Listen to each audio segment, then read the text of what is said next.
Hi everyone.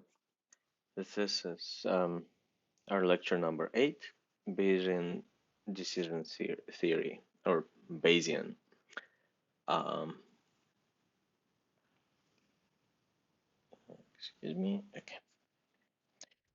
So we'll skip the preliminaries and we'll make the lecture short, sweet, and also very important.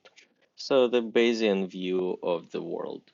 We have talked about linear algebra. We have talked about linear classifiers, and we have talked about um, empirical risk minimization and going to prediction or classification straight from data, from the training samples that we have, and trying to stay agnostic to the type of distribution. Bayesian approach is quite different. We want to be as much explicit as we can about the distributions, and we want to not only admit that we're dealing with the world that is probabilistic, but we also want to put a probability distribution on everything that we deal with because nothing is certain, so everything is uncertain. That means everything, every parameter, everything that we deal with has some probability distribution attached to it. So often we assume the shape of that probability distribution. Um, Rarely we know it, but there are tricks how to quantify even your uncertainty about the probability distribution and how to make life easier. So let's go. So what is Bayesian decision theory? Well, there is this Bayesian worldview about uncertainties, but Bayesian decision theory is about how to use this worldview in order to make decisions or to take some action. So what is Bayesian decision theory? It's on the screen. Definition: quantify the trade-offs between various classification decisions based on probabilities and the costs that accompany such decisions. And it comes with few assumptions. The decision problem is posed in probabilistic terms, and all relevant probability distribution values are known. Probability values are known. So let's consider an example. A simple example problem is a fish factory. We given two types of fish, I don't know, salmon and sea bass, and we want to automate the whole process. We want our fishermen just dump the fish into a receiving device, and then, like on the screen, the fish would be classified into salmon and into sea bass, and the price tag will be attached in the end to each one separately based on that classification. So, how do we do that? Well, first thing, imagine that we have some prior knowledge about what those fishermen dump into our receiving device when they come in the evening with a catch. So, when our prior uh, comes from this W or rather omega, a random variable fish type. And this random variable omega is a two category random variable. It can be either salmon or sea bass. Omega 1 is salmon, omega 2 is sea bass. Probability of omega 1 is the a priori probability that fish is a salmon. So, for short jargon, we call those probabilities priors. Basically, without knowing anything, without looking at the fish, without looking at uh, what ended up in the catch today. We know, or somebody told us. I mean, maybe it comes through fairy tales, or we've been on the job for decades, and we know what is like what's the proportion and what is proportion of sea bass and what is the proportion of salmon in the catch. That's what this prior probability, something that comes outside the problem that you already know before looking at the problem before entering um, the process or the game. The same is probability of omega-2, probability of a fish being a sea bass. So if this is all we know, right? These probabilities, prior probabilities, give us knowledge of how likely we are to get salmon before we see any fish. That's what I was saying. So if all we know and all we can use is prior probability or our priors, how can we construct a decision rule to decide whether a fish is a salmon or a sea bass without looking at the fish? So um, imagine we're building our uh, automated factory and we wanted to start working right away without even like when we just started.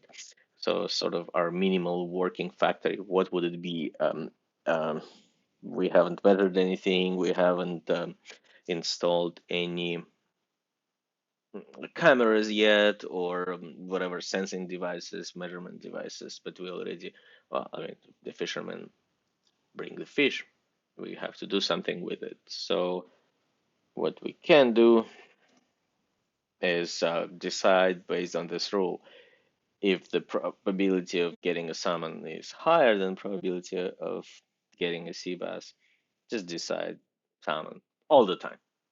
Or if the probability of sea bass is lower than probability of no, probability of salmon is lower than probability of sea bass, decide sea bass all the time. Just classify all of the fish as either one or another based on your prior probabilities. That's kind of a interesting decision. So if this is all you know, the prior probabilities, you will minimize that way the probability of being incorrect based on what you know. And you can prove that again based on what you know. But it's kind of a weird rule, right? It's more jokingly, this is a holistic assassin from Dirk Gently. Uh, it's if you meet a person, you kill him. That's it. Because the probability of meeting a person when you meet a person is higher than probability of not meeting a person, right? Well, but that gives you an example of how Bayesian um, worldview works, how the Bayesianists think.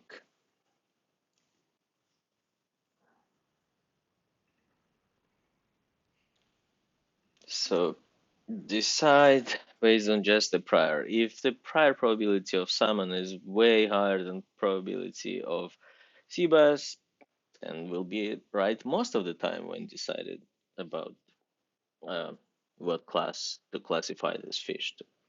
But if they're equal, that's practically a random guess. So we will be wrong in half of the fish, uh, half of the fishes. Allow me to say that we classify. So, but with this information, as I said, no other decision rule can yield larger expected probability of being right.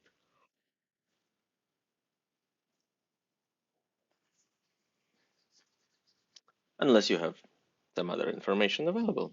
So let's see what we have what we can do, what we have available, we can actually look at the fish.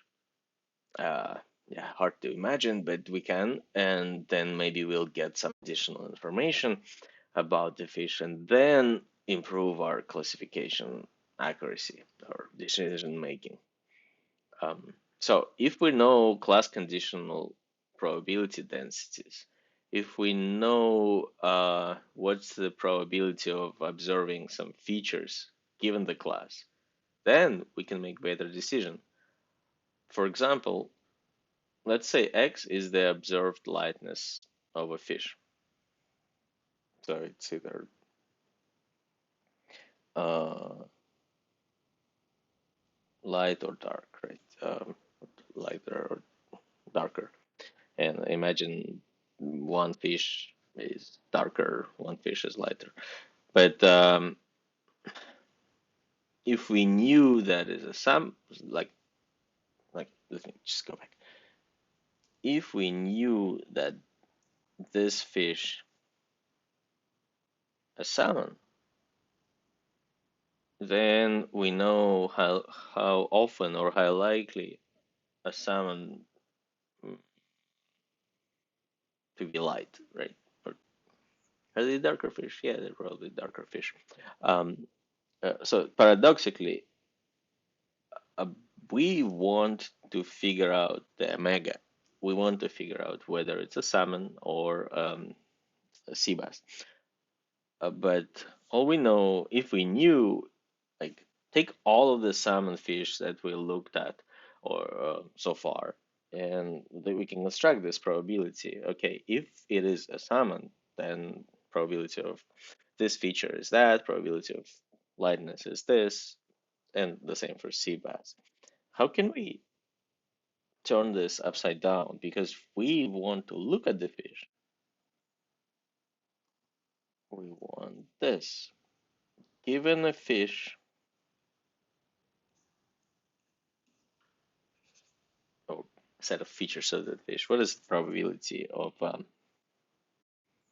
that fish belonging to a specific class? Well, Bayes' theorem helps us there. It's review, I hope. That is a review for everyone. So let's first do whatever I have on my slide, and then I'll give a little informal intuition about what's happening in the Bayes theorem. So we use observed features X and the Bayes theorem. And the Bayes theorem, sometimes called inverse probability theorem, because it allows us to go from this probability distribution, which is called likelihood, um, to that probability distribution, which is called posterior, from probability of observing certain features when we know the class to probability of the we have observed certain features. And it has an interesting form, likelihood times prior divided by evidence equals posterior. So, and evidence for C classes is this like quote unquote complicated formula. So what is going on here? Of course, most of you, if not all of you, know Bayes' theorem. You've seen that formula before, but memorizing it's very hard sometimes. Like with everything, it's often easier to derive things than to memorize. Let's try to derive Bayes' theorem, what's happening, and I'll use a little bit contrived example. We'll ignore all sigma algebras and everything, and we imagine that we have a two-dimensional domain. Say, let's call this variable x and this variable y, and we have some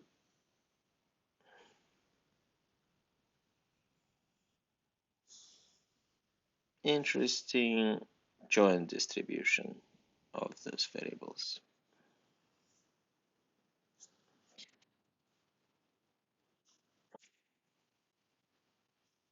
Okay, so one thing, well, an interesting historical fact, of course, that the expression of the Bayes theorem that is known to us was not introduced by Bayes.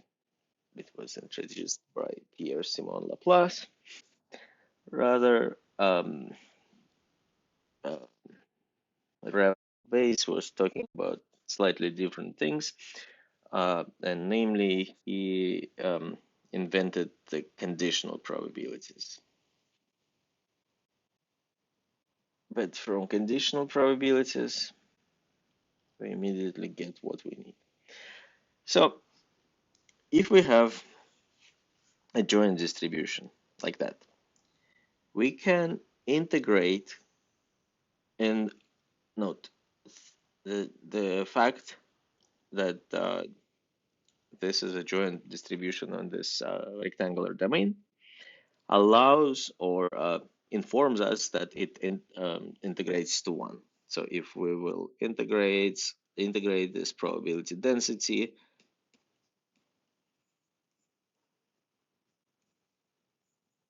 we know that it's 1. So we can integrate along x and say, get this density for y. Well, you see, we will execute the integration of x and we'll still leave the y. Once we've done that, we have obtained probability of y. So starting with probability of x and y, we're integrating over x and getting probability of y. So we're throwing all the weight of the probability, joint probability distribution, onto the margin, onto the y margin, and getting a marginal distribution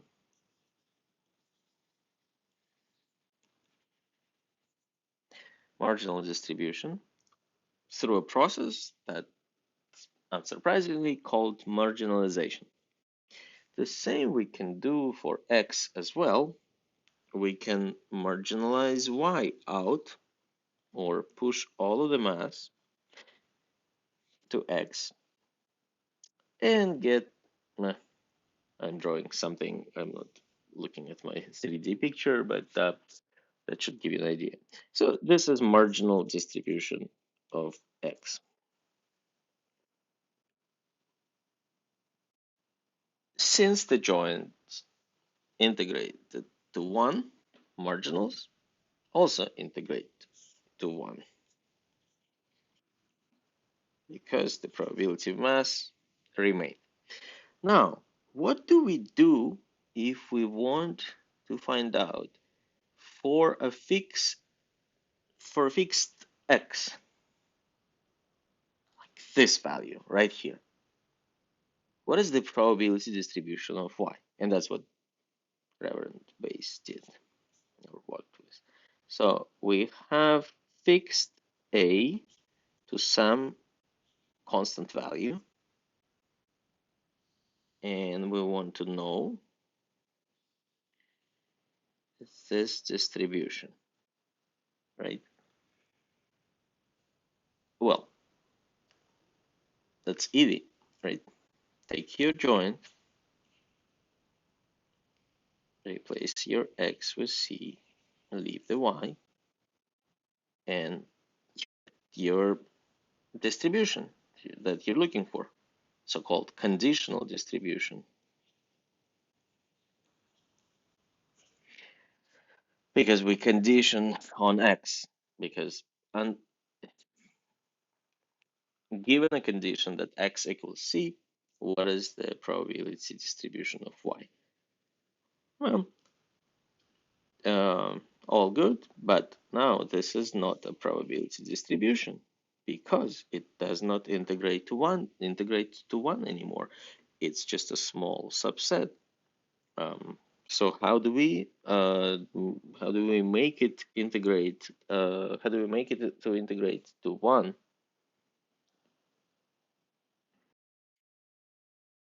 What we need is to normalize the screen distribution by its integral. But we know that marginalization along this line is already here. It's the value of probability of x. So let's reconstruct this. Probability, joint probability with a fixed x. Now, this is the conditional probability distribution. It is normalized to 1. It is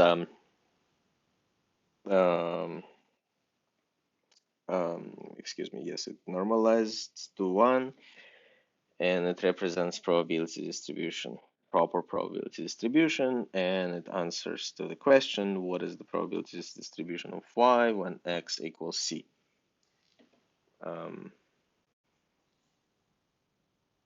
Beautiful. Let's change the color and rewrite this again.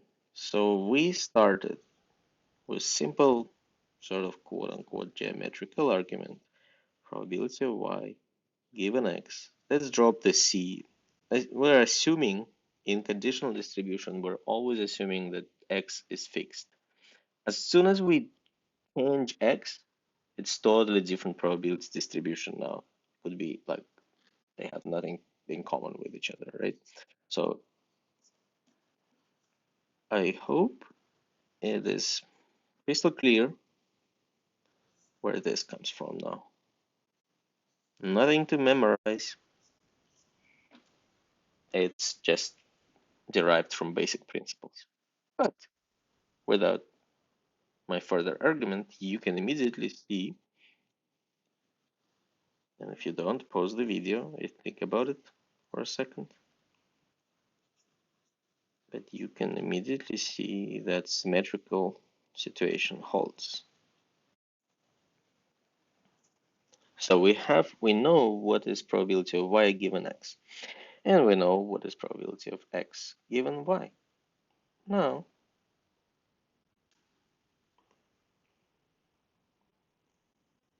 I will have to clear this. Okay.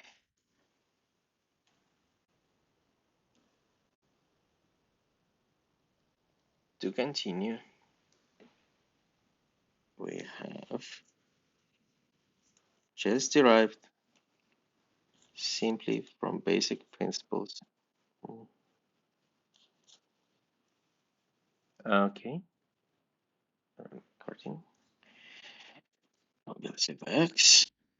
From that, we know that probability of xy is probability of y conditional times the marginal. And from the symmetric case, just writing for your convenience here,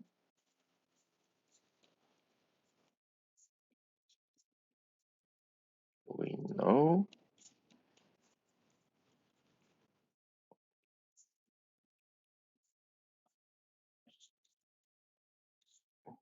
but this is the same. So we know that this is just a joint probability distribution when you multiply the conditional by the prior. And now we're sort of treating it as a function, but at a value. Then I take this part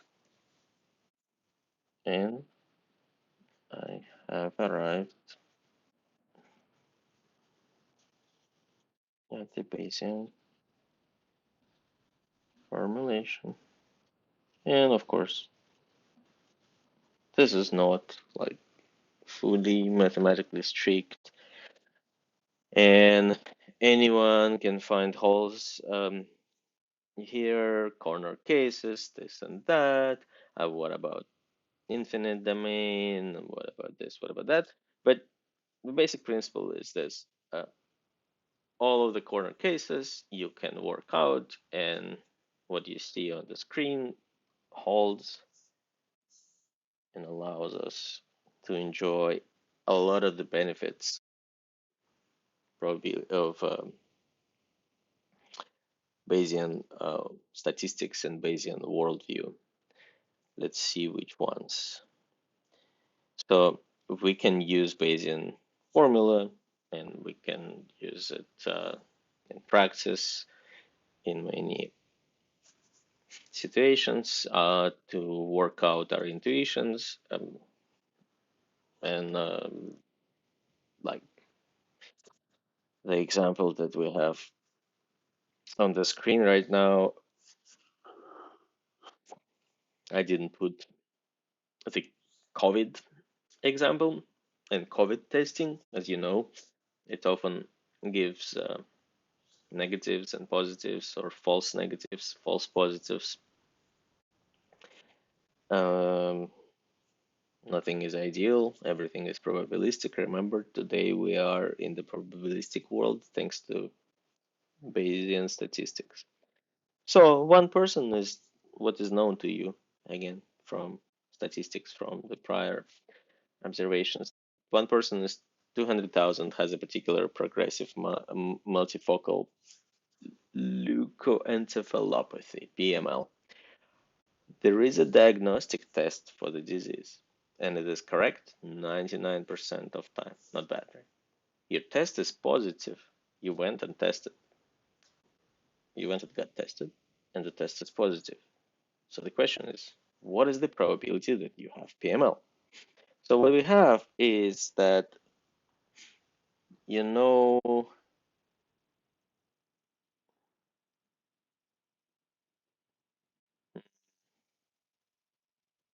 yeah, what we want, okay, what we want is when you got a positive test, what is the probability of having a PML?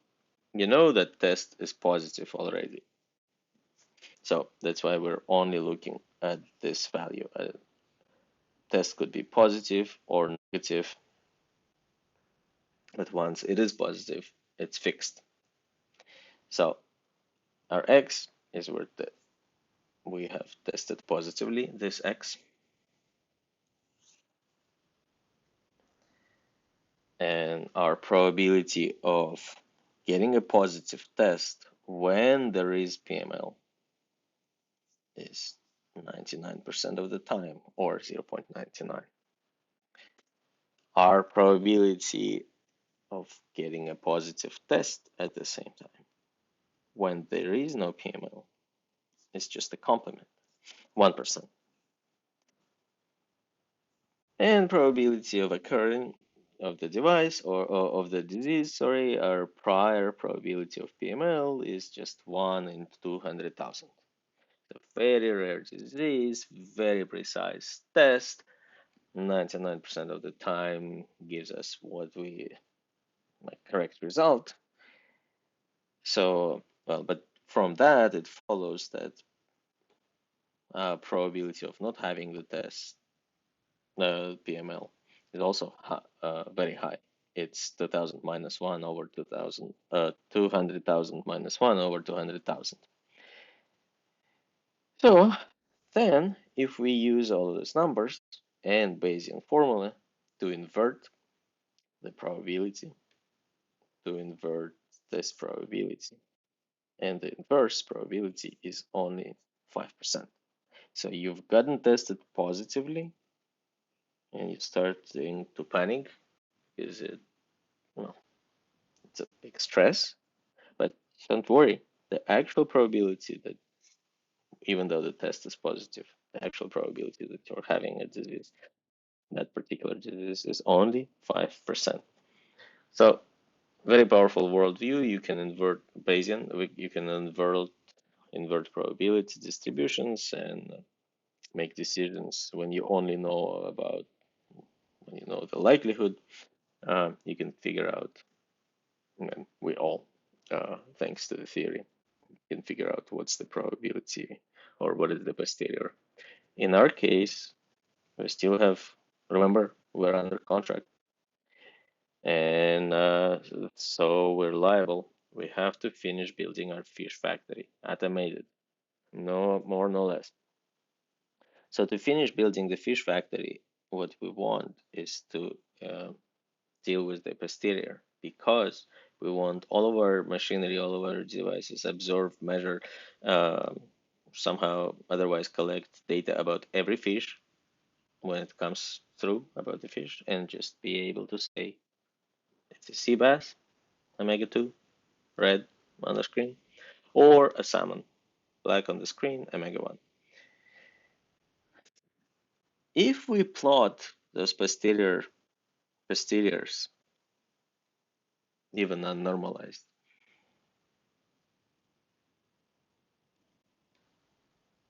we can build a decision rule that if given that same x, same fish, if the probability of conditional probability of omega 1 of the first class is higher than probability of omega 2, as in here and in here, or for simplicity, in this region omega 1 is higher, declare omega 1. In this region omega 1 is higher, that will be salmon. And otherwise. So, and we're looking at, we're comparing posteriors. Reverse holds as well, but we already marked those cases, omega 2, omega 2. So if we follow this rule, then our probability of error will be the minimal out of these two probabilities. What does that mean? If we are here, we observed lightness of the fish equals 10.5. Then at this point, we know that it is a salmon with this probability, but with a smaller probability out of the two. It still could be a sea bass. So we still could be wrong with the probability that is smaller of the two by following this decision rule. But the interesting part that if you actually know exact posteriors, or you can compute them at the point, this is the optimal decision rule. You cannot do better on average by random chance. Sometimes you can, of course, but on average, you cannot. Such is life. General Bayesian decision theory. Let's generalize it. We have multiple features and X. Fine, of course, not just lightness and darkness. So it's multivariate statistics, multidimensional probability distribution. More classes than one, well, I mean, or two. And we also want to allow actions or refusals to act. We want to be able to say sea bass, salmon, or I don't know. And we want a loss function that is more general than probability of error. We want to account for how much will it cost if we accidentally sell a cheaper fish, more expensive, and then the customer comes complaining and sues us, takes us to court. Or otherwise, if we start selling more luxury, expensive fish at the price of lower uh, quality fish or lower class fish, whatever. So let's put that, trying to formalize all of that. So we have omega, the space of all categories that we're dealing with. And we have X, the dimensional feature vectors. So each sample that we're classifying or we're working with, remember pixels in our face as examples, or pixels in the MNIST handwritten digits database. And we have set of actions. So not just classify into categories, but also choose which action to take. We also have losses that we can define outside of probability distributions. For example, like if you, uh, given the class, you selected an action, what would be the loss? And then we have conditional risk. Uh, and conditional risk is just an expectation of our losses uh, with respect to the conditional distribution and, for all of the classes, right?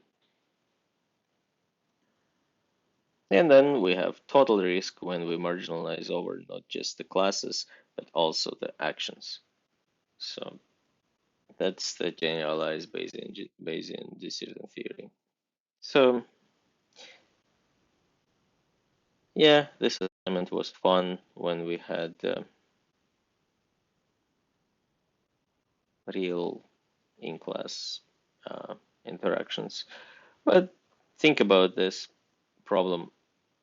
You have two Gaussian probability distributions. Here's your cheat sheet for one-dimensional Gaussian.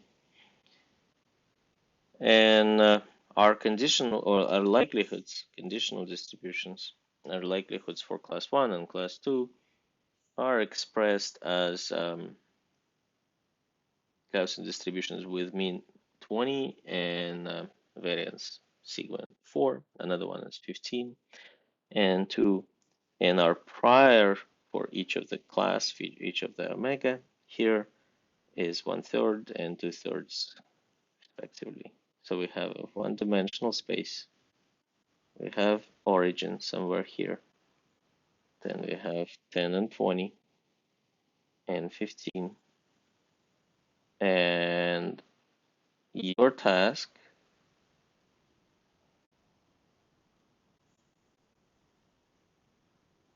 is, and that's a homework, by the way, I'm not solving it for you. It is in your homework, this problem. Your task is to classify x equals 17 and also draw the posteriors. Well, no, draw the priors. You can draw the priors, you can draw the posteriors. The best thing, of course, is to observe the following, that if you draw the mixture model,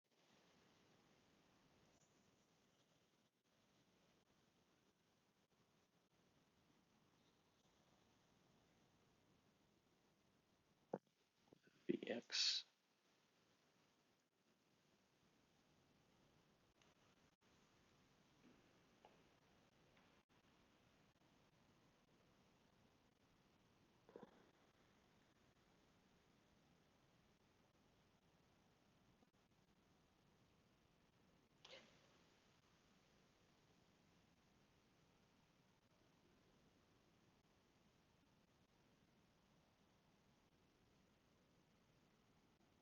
okay, just trying to give you a hint for the homework without actually solving it for you.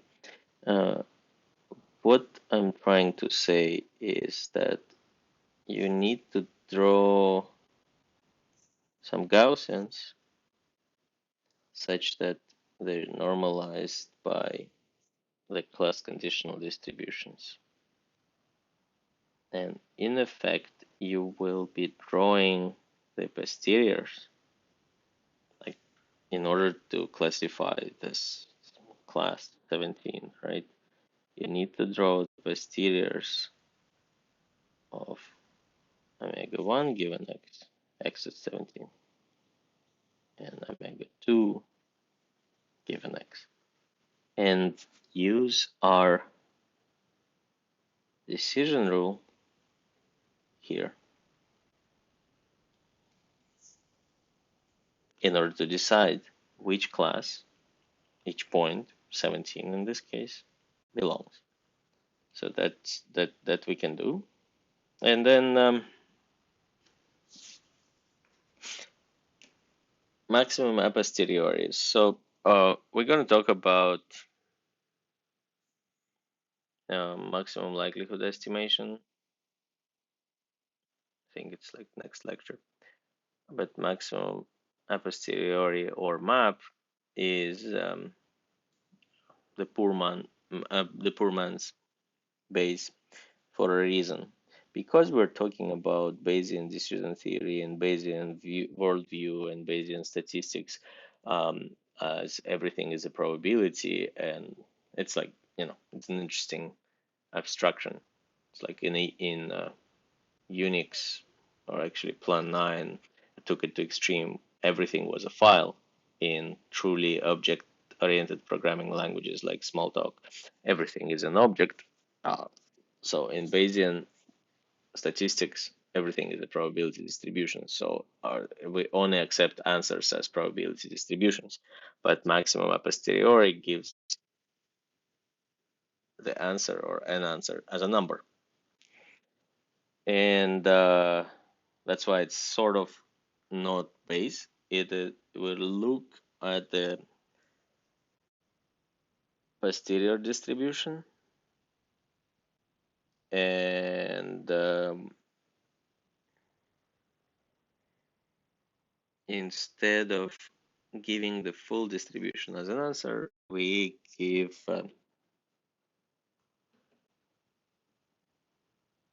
its maximum value as an answer. So the example here is about coin toss. And the coin toss, we have number of heads and number of tails and total number of coin tosses. And depending on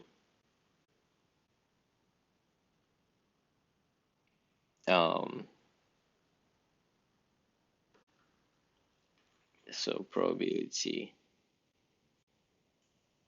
of heads given our coin tosses data set is probably the Bayesian formula. Probability of observing this particular data set. So what I'm showing you is a Bayes distribution where we get our posterior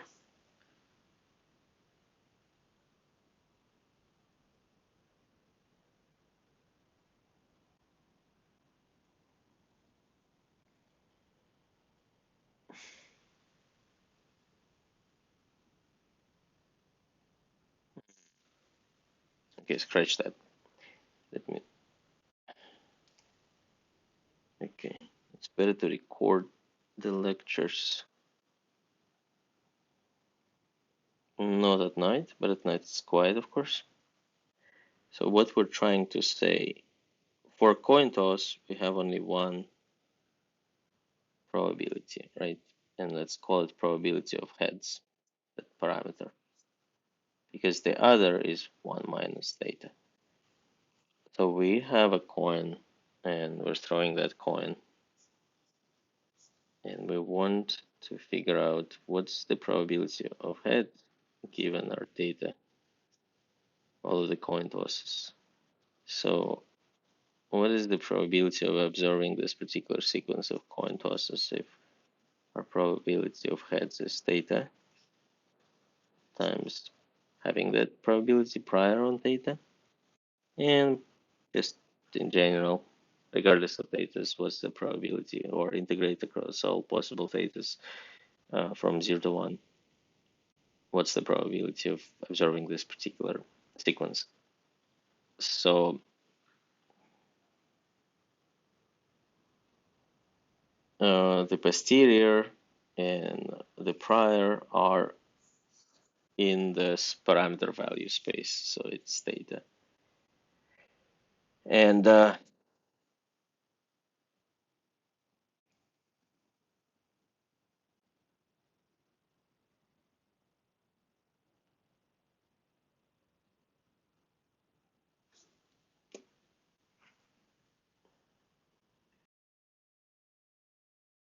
so we need a prior such that it is limited to the domain from 0 to 1.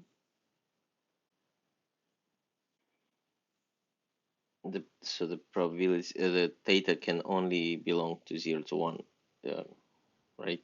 Either 0 probability of heads or 1 or anything in between. And if we choose a specific probability distribution for in this domain for this parameter, then we um, as a result we will get a simple or similar or the same probability distribution as an output.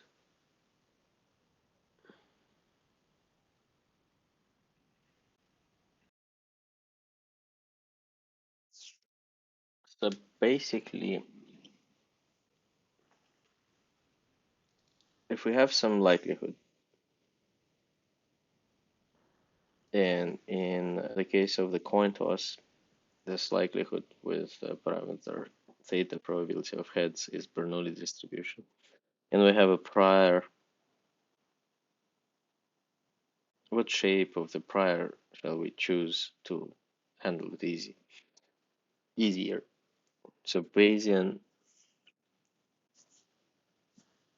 scientists, Bayesianists, Bayesian researchers came up with a trick that if you choose so-called conjugate prior carefully for each of the distribution of the likelihood, or for many, at least in the exponential family, you can find a prior such that when you use it in the Bayesian formula, your posterior will be the same shape as your prior.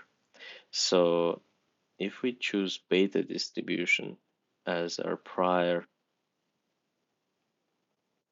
for the probability of heads, our posterior for the probability of heads will be also beta. So just repeating again myself, potentially we can know all there is to know about probability distribution, but in maximum a posteriori, we decide to go with a single parameter estimate. And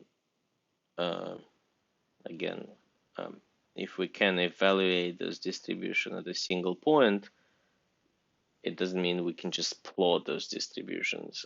That may not be possible, but since we can evaluate, we can sample and create a lot of samples from our posterior distribution. So what is the maximum a posteriori? It just tells you probability of class given the observation. It's the highest probability. But if we sample from the posterior, we can also figure out uncertainty, and we can figure out uncertainty in various different parameters. Say we are certain in lightness, but we are uncertain in weight, and many other useful characterizations of our decision-making process, statistical decision-making process. So this conjugate prior concepts is we want simpler analytical forms, and we want to choose an analytical prior such that our posterior has the same form. So and of course, we do that based on the form of the shape of the likelihood. If likelihood, as I said, is Bernoulli, we choose beta. If likelihood is Poisson, we choose gamma distribution. And there is a whole set of, like, we've discovered whole set of probability distributions. So for binomial heads or tails, it's the beta. But what happens for categorical when there is more than one classes? In this case, we choose Dirichlet.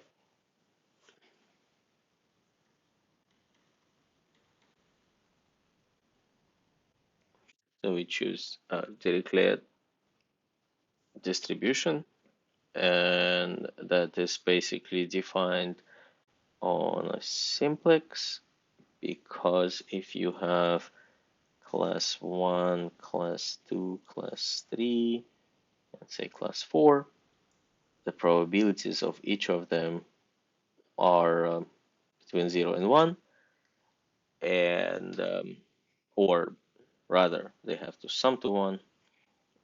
So each point in Dirichlet here in this probability distribution and this triangle, think about this way: class 1, class 2, class 3, but those are here theta. So all of these three thetas have to sum up to 1. Where will that happen? It will happen on simplex, this unit simplex. This is length 1.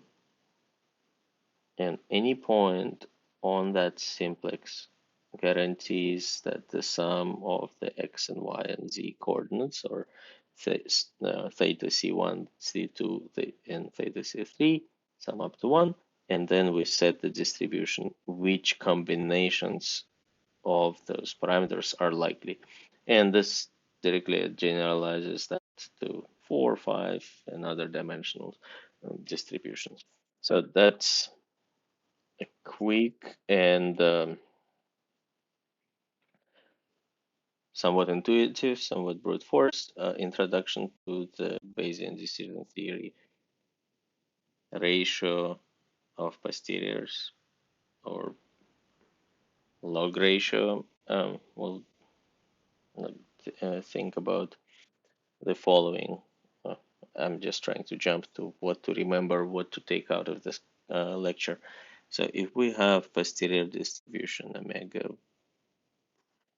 that's our class, right? Well, okay. So we're comparing two classes. But when we were comparing them,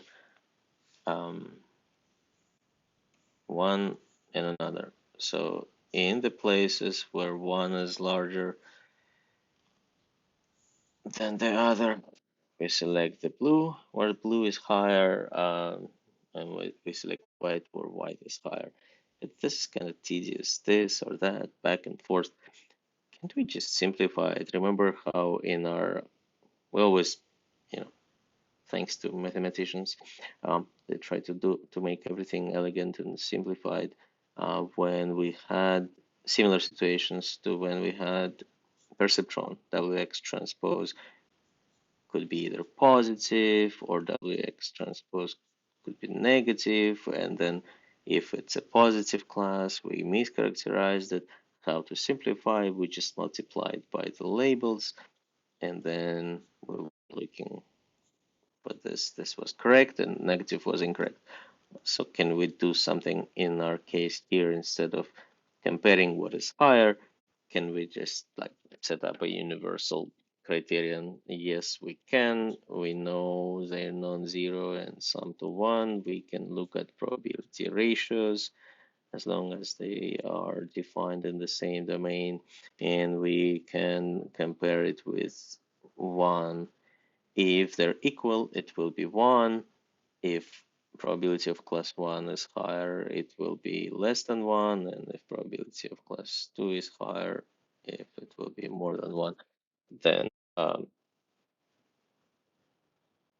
that's not quite everything.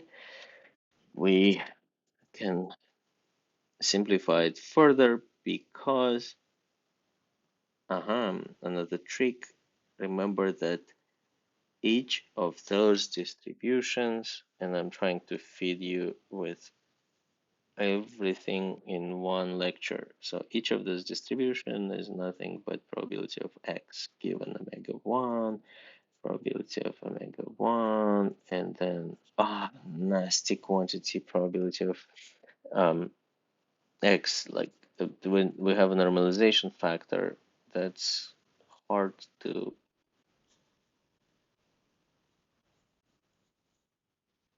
obtain or find, or do we even need to calculate that? But notice when we take the ratio, these things cancel. The evidence marginal of cancels. We can also go further and take a log of this ratio and then compare it with 0 because log of 1 is 0. So that's a take home message. And conjugate priors is a concept that you need to know. Then basically decision rule for which classes, to which class does a sample belong to. Bayesian formula or inverse probability formula, the intuition I gave, please uh, make sure that you understand where things are coming from and remember how the formula works. If you don't remember, learn how to derive, or you're having trouble to remember, learn how to derive that formula quickly on the test, or just memorize it. Okay, suboptimal without understanding, but will help you as well. So that's it for today for this lecture. Thanks for listening.